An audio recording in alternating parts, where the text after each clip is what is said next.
Il ne finira pas ses jours dans une prison japonaise comme il le redoutait. Le défenseur des baleines, Paul Watson, est libre. Le ministère de la Justice danois a décidé de ne pas l'extrader vers Tokyo. Paul Watson, 74 ans, avait été arrêté au Groenland le 21 juillet dernier. Il faisait l'objet d'une demande d'Interpol. Récit de Simon Ricotier.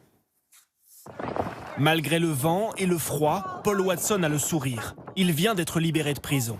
Après 5 mois, c'est agréable d'être dehors. C'est une bonne nouvelle qu'il ne m'envoie pas au Japon. Et je serai chez moi pour Noël. Le militant écologiste, défenseur des baleines, ne sera donc finalement pas extradé. Il pourra bientôt revenir en France, où il habite avec sa famille. Nous avons pu joindre Paul Watson cet après-midi. Pour lui, sa détention pendant 5 mois dans cette prison au Groenland a mis en lumière son combat contre la chasse à la baleine. En fait, ça a servi notre cause. Ça l'a rendu dramatique en quelque sorte. Et finalement, être en prison, c'était comme être sur le bateau, à confronter les chasseurs de baleines japonais.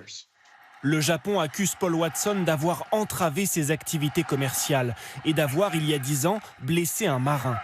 Mais pour le gouvernement danois, ces accusations et leur ancienneté ne justifient pas une extradition. En septembre dernier, nous avions rencontré Paul Watson en prison.